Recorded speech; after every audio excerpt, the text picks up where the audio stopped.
like, I have so much to share and I have so much to do, and I want that life. I want to create that life. I mean, who knows how long I'm going to live, at least on this planet. Let's make it happen. Welcome to Her Money Club Stories. We do not talk about budgets, retirement, or the hustle and grind here. We talk about money, time, and energy freedom. We are here to reimagine our relationship with money, to collaborate and celebrate other women who are doing the same. Have you ever wondered what it would be like to explore your passions and monetize your skills and talents and what lights you up? Can you even make money and a living that kind of life? You can. Her Money Club allows you to explore all of the possibilities to create the time, money, and joy your heart desires deep down. Tune in as we guide you in reimagining your relationship with money. You can find us for further episodes at financialfitnessunleashed.com/podcast. Special note, we are accepting applications for season 2.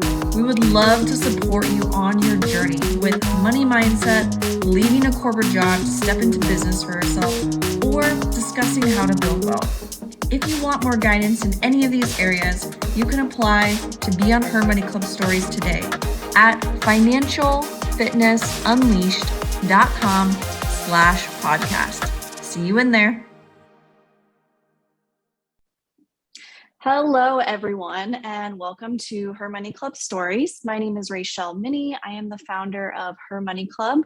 The intention for these beautiful discussions is to collect women's stories of how they've overcome their fear, their guilt, shame, just the emotional challenges that do come with exponentially increasing money stories, money games, and also unfolding that without making it detached from our lives and really integrating how we get to embody all of the things money and life moving forward. So today we have Sally, and I love what Sally is about to share because it's my favorite topic. It's really understanding the transition from going from 9 to 5 into what you love to do, into something that allows you to monetize your skills, your talents, and how sometimes it happens unsuccessfully at first. And I had that experience as well. So sometimes it's on round 2, 3, 4, or 5 where we figure it out and we get the game right and we get the success behind it. So Sally, would you mind just sharing a little bit about your journey in that, and we can start in whatever place you want? Absolutely. Well, I started, I'm going to go a little back from the first. Started about 10 years. I've been working in corporate. I've been doing logistics management and finance. Loved the work that I was doing, but I did not like the scheduling. I did not like the way that I couldn't share. I thought I have more to share, but I didn't have the opportunity to go for it. So in 2014, I switched gears and I started studying yoga and meditation just for my personal interest without any plans to ever doing anything with it at all. But about a year after that, I just loved everything about it and I started teaching classes. That became a whole thing. It's just, I realized how unhappy I am in my corporate job because I was going to work in my office job and I would come home exhausted and I had no energy at all.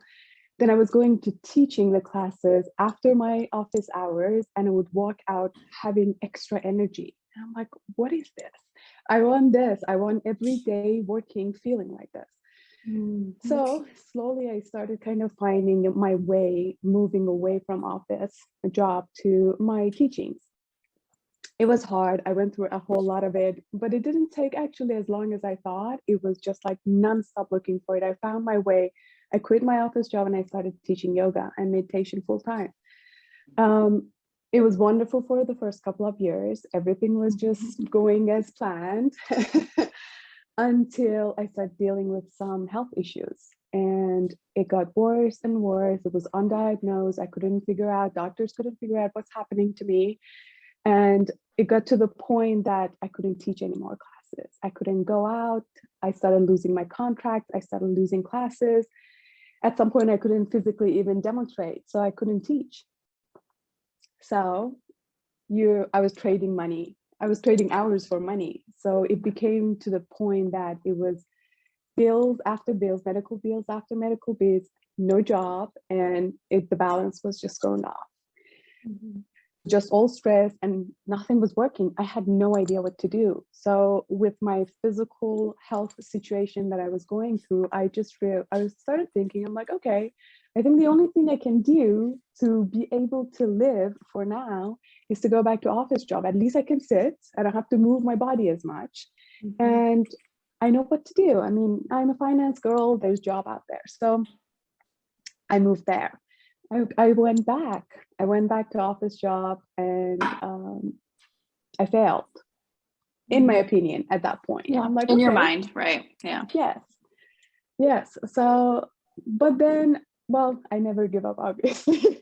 I'm like, okay, I'm going to do this. So I gave myself a couple of years. I started just going through diagnosis. I started figuring out what's happening in my body, started taking care of myself while working in my office job.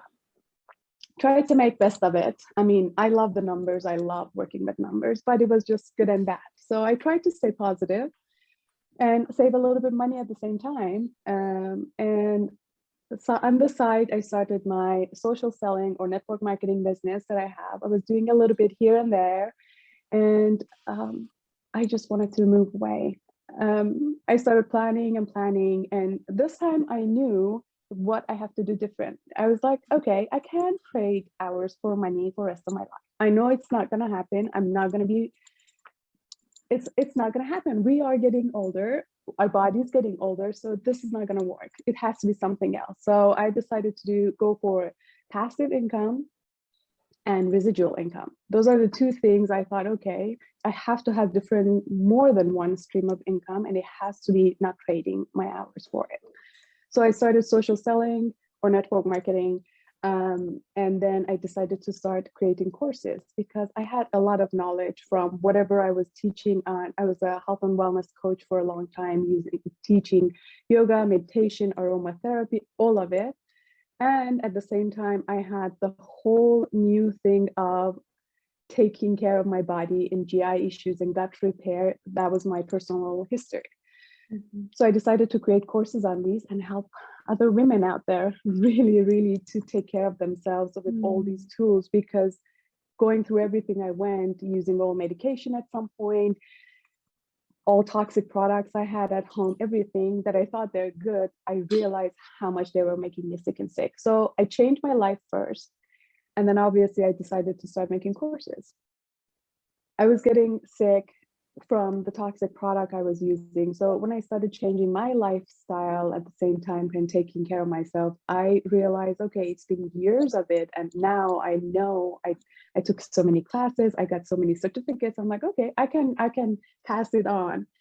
So I decided to create the courses. And this time, and it's not long ago, actually, the first day of January, first day, literally, I was sitting, it was, or second day, it was a Sunday, I remember, and I had to go back to office job on Monday morning. And I was thinking to myself, I'm like, it's not happening. I can't do this anymore. Literally, I'm like, I have so much to share and I have so much to do, and I want that life. I want to create that life. I mean, who knows how long I'm going to live, at least on this planet. Let's make it happen. I went back to office.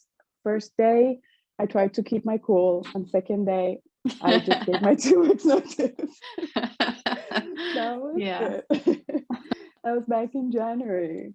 And yeah, so almost 4 months now. From this 4 month, I took a full month break. I went to London, spent time with my family because I couldn't for the past years. I didn't have enough time. And the rest of it, I was creating my first gut repair course. And now I have 2 other courses launching, one on coaching women on doing the same thing, move away from their 9 to 5 and create their residual income and passive income. And the other one is how to live toxic free and just break up with the toxins in your life. So making it happen. Amazing. I love it. I want to pull a few of those pieces out because there's a common question I get on this journey. And the biggest one is really like, how did you do it? How did you transition out? So I want to speak into something you mentioned, which was it was hard, right? Especially in that first time transitioning out, it was hard. You had to kind of prepare things. Can you talk through the mental process of preparing yourself mentally to transition out the first time around? Because I think when someone's never done it, it's just this fear of uncertainty. But can you kind of walk through what was going on in your mind? Absolutely. I actually vividly remember when I wanted to do that, I was really scared. That was my fear of what if I fail? And how do I start? Honestly, I had no idea where or how to start it. So first thing, I really remember writing it down, what I want. So I had the notebook. I was looking at it a couple months ago. I wrote down one day of my life, how it's going, how it's looking right now. And I wrote down on the other column next to it how I want it to look forever, next 5 years, whatever. I was like, how I want it to look. And I started looking at the differences. And my thought was, I'm going to focus on how I want it to look, step by step, one by one, small steps. I'm going to make the change happen. And then I knew I want to move away from 9 to 5. Obviously, I wasn't 100% sure how I'm going to do it or what's going to happen. But my first thing was, okay, I'm going to make it happen no matter what. I'm a little bit, I guess, in general, I kind of like put my mind into something, I go after it. Failure really doesn't mean anything, especially that was a great experience for me. But in general, I always look at everything, instead of failure, I like to use and think about as experience. And that's what I learned from my dad. I guess that's how he told me or taught me. So that's what I was thinking. I was like, okay, this is how I want my days to look, and I'm going after it. So let's start.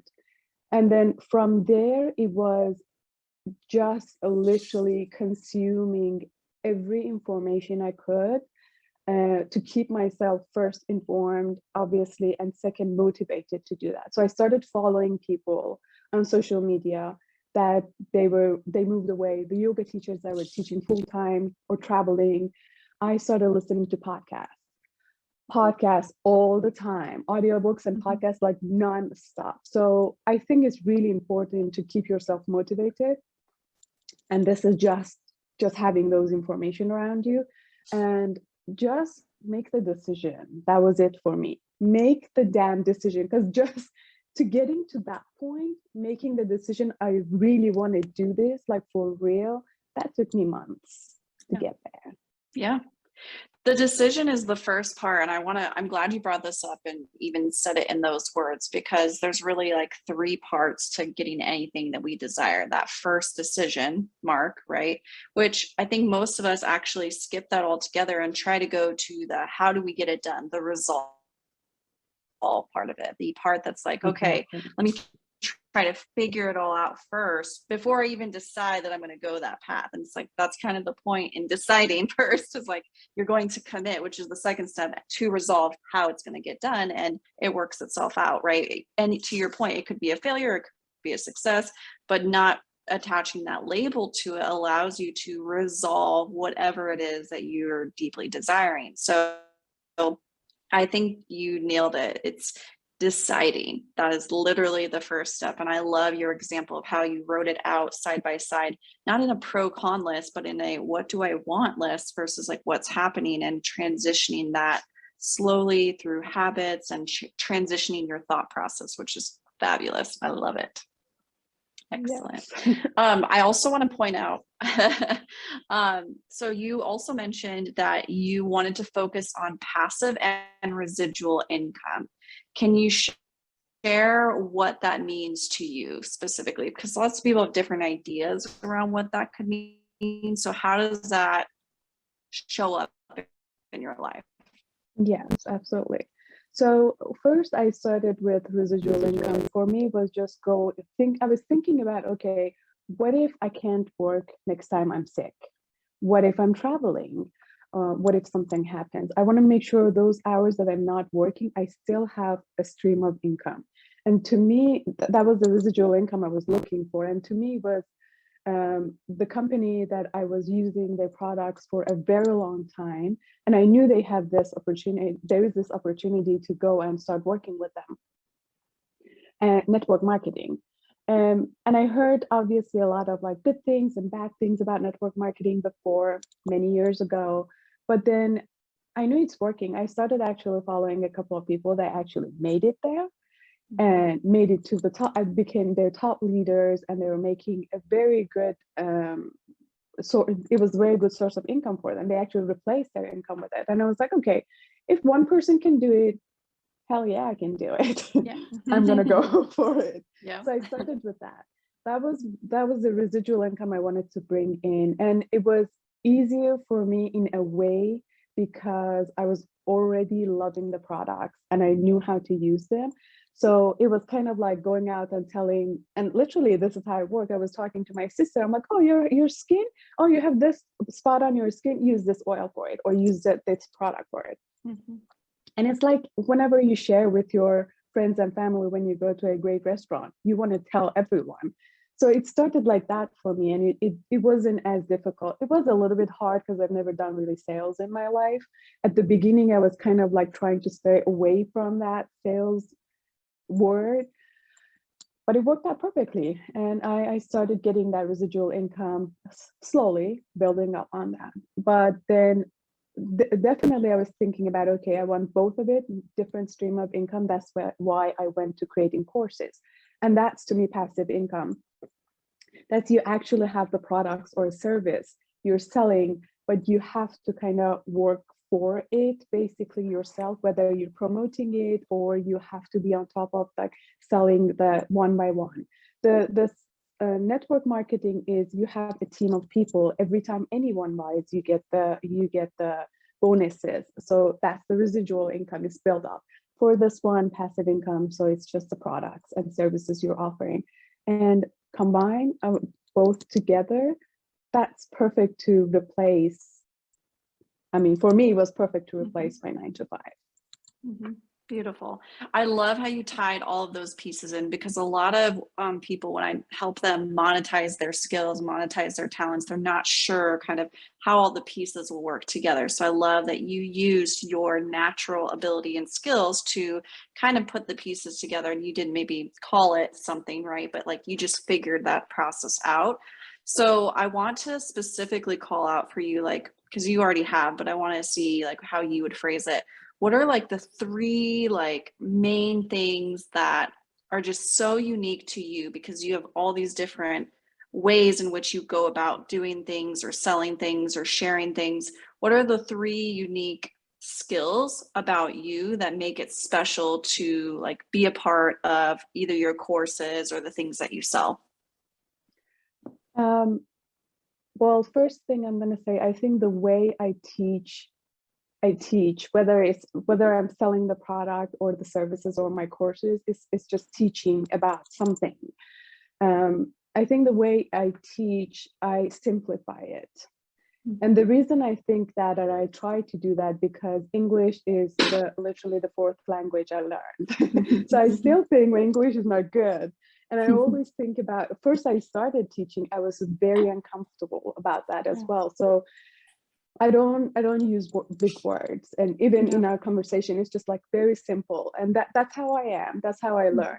So I think one of the things I do with my teachings is keep everything very simple. And I always think about that person that doesn't know anything about this, whatever I'm teaching. And I always look back at myself, where I was 7 or 10 years ago when I started going through this issue or started using this product. I talk to that person. So I think that's one thing I can tell. What else? 2 others. The other thing is, I think sharing my own experiences. That's one thing I really bring in, whether I'm teaching my courses, whether it's the gut repair I'm doing or trying to tell people, or selling the products. It always goes back to my experience. And I think that's really important. That's how I feel when I go to buy something. these days I rather to do a lot of things online because I want to hear normal individuals out there how they experience the same product or the service, how it worked for them. So that's how I try to kind of connect with everybody, and I tell them this thing, literally this product worked for me or didn't, and I be honest with it. I think it's really important for people, because I know if it's something I'm experiencing, no matter what it is, there are thousands and thousands of people out there, they're experiencing the same thing in different variations or different levels of it. So I think that's the second thing I really bring in, and it's unique to me. And I think anybody else does that, it's going to be unique to them. We all have our own experiences. Yeah, I think from what you said, and I'll just put this on the table if you want to use it, because I always like to identify like what's the unique value proposition that you bring to the table. And I always try and come up with 3 for everyone I meet. And I think for you, it's your ability to use multiple ways to connect things. Specifically, you've used this kind of more tragic experience where you had illness, you had something traumatic happen, right? And then you solutioned for it through different healing modalities, I'm assuming different products and services that allowed you to heal yourself, right? So now you kind of have this new angle of how you can heal yourself, doing something, I'm sure, out of the ordinary and going against the grain from doctors. Like, I'm just making some of this up. But then you also have this capacity to simplify things, like you said. And then you have the connecting piece, which is you're sharing your story to connect others to how they can potentially see what's possible on the other side. So by those 3 things coming together, sorry, my speaker did something weird. Okay. By those 3 things coming together. Yeah, it's a little bit, sorry, I can hear you a little bit like further away. Yeah. My headphones stopped working. Can you hear me still? Yes, I can still hear you. Cool. So by using those 3 pieces to use as like your teaching modality through your courses, through your selling techniques, like that's what makes you, and that's what actually people buy from, right? And so I want to point that out because I think a lot of people struggle, to your point, with sales in particular. Sales is like a dirty word, or, you know, they make it mean something. But when you actually look at like your unique way of sharing and adding value to the world around you, that's all that selling is, really, at the end of the day. People provide money for exchange of your value. And it doesn't, to your point, have to be a time exchange. It could be you on screen sharing your course, or a product that they're just consistently buying because they like it and they're enrolled in the idea of it. So I love that you brought up these examples because they're perfect and simple. So it's not overcomplicated. You're not building, you know, some crazy funnel to like do all these things and do ads and blah, blah, you know, like, yeah, you could do all of that, and you could do it simple ways too to start off. So I love that you shared. Thank you for that. That's actually a great thing for me to take away. I'll add it to my to-do list. Yes, exactly. Keep it simple.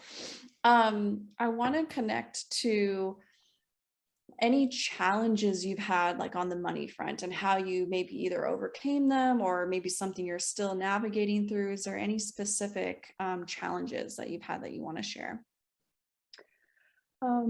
Yes, I definitely been through so much up and down, and this was through my whole life. I'm originally from Iran, and I remember as a kid living in a big house and a happy family, and then moved countries. We went to Turkey and then back to Iran and then back to England and then here. It was just like always this for me, moving countries and different cities. So it was a lot of ups and down it was going on, because moving and kind of like packing everything and going to a new country, it was always like, okay, we don't have a job for a certain amount of time. You have to build up again for a year or 2, or sometimes who knows how long it takes. It's like going back to your savings. So I always had this, that I was living kind of like comfortably, and then we had to be careful about how much I'm sharing or how much I'm using or spending money, because whether I'm, you know, I don't have a job or I'm just dipping into my savings. So it was always this.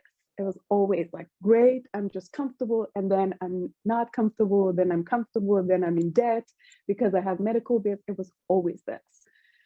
And I really struggled, and I honestly, I have that fear. Sometimes I just carried with me. I'm now aware of it, and I work through it, and I really work towards kind of like keeping it in balance, but the fear is still there. I always, whenever I'm feeling really comfortable financially, I'm always thinking, oh, what's going to happen next? Yeah. To get me down, to pull me down again. So I even started kind of like, I see a therapist and I started sharing that with my therapist. It's just like, this is a conversation that I have and I think about it. But I mean, it's there. I know I'm not alone. A fear about financial goals, financial ability to live the life we want, financial freedom is there. It's out there. Many people, many women specifically deal with it. But I always think, you know, I came back like 100 times from zero. I'll do it next time. Yeah. So that's how I'm keeping myself this time positive. And every time it comes up, I'm like, okay, whatever. I know you're here. I know the thought you're here. I feel you, but I got you. You know, Yeah. I have something to do next time around. I love it. And you bring up a good point as far as the fear is going to be there, right? It's not that you get over it or goes away. Like it's there, and you can acknowledge it and be aware of it and navigate through it when it does arise. I don't know if you've read the book Abundance Project, but it's really, really powerful. I highly recommend it. And it's one that I read when I first quit my job, my 9 to 5, and it really supported me in leveling up the numbers part of it, right? Like how much should I charge and how much money is enough money. And it really just helped me understand like my own levels of limitations. And like I've been in finance for 15 plus years. Like I thought I had pretty good healthy limits or, abundance mindset, and it just like took me to a whole new level. So I just love that book in particular, as far as like the storyline that he shares in his own journey, but then also gives exercises along the way to help support really leveling up on that like wealth abundance mindset, which is really what you're referring to. So thank you for sharing that. I think to your point, we've all been through that and struggle with that. I resonate with your story a lot. I've had my own like health medical expenses and journey. It's actually how I became bankrupt and then overcame it and really moved through that to create the income that I want and move forward to create the community that I want. And it's kind of one of those things, like it kind of needed to happen in order to get where I am now. And, I would never wish health problems on myself or anyone, but I'm also like super grateful to have experienced pieces of that, because it just allowed me to be resilient and to get to where I am. So I just thank you for sharing that piece of your journey as well. I do want you to share a little bit more in detail, anything you want to about the programs that you offer, and then also how people can find you. Absolutely. Right now, I have one of my courses launched, and I am super excited about sharing it with anybody out there, because this is literally going back to my last 10 years of my life struggling with health issues. So it named the Gut Repair Academy. And the very first course that I launched is about chronic bloat or IBS, or well, basically anybody dealing with IBS or chronic bloating. I go through everything, like the elimination of the inflammatory food to the point that they can reintroduce back food and start living and managing their life without the symptom going forward. I have dealt with GI issues for 10 years. And unfortunately, I couldn't get diagnosed. For some reason, it took a good 10 years for me to get diagnosis. By the time I got diagnosis, it wasn't just IBS, it just became chronic. Everything, my whole GI system it was just not really functioning properly. So and one thing I hear a lot, and I see a lot in social media that it actually gives me creeps, is people saying, oh, bloat is normal. Like people sharing their pictures before and after food, they have bloats and it's normal. And I'm like, no, it's not. Mhm. It is not. Bloat is a symptom that your body is giving you and telling you something is wrong. It may not be serious, really serious at that point, but that's how it started for me. And it literally got me to the point that I couldn't get out of bed for months. Yeah.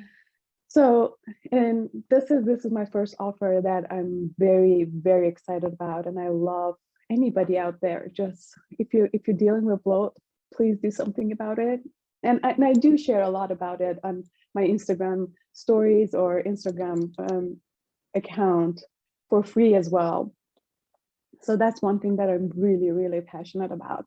The other two courses that I'm actually offering in the next couple of months I have actually two separate accounts for them. So one for gut repair and the other one for the living a low tox life, and just break up with toxic products and just do a coaching women specifically. That's the other thing I'm very, very passionate about.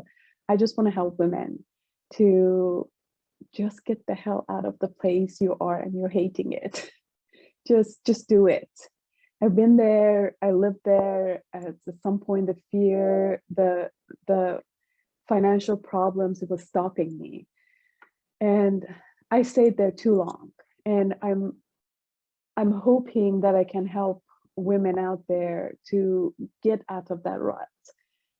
To don't stay there long, just a little bit faster than I did. It took me a very long time, and I'm hoping that I can help people to just get out of there a little bit faster.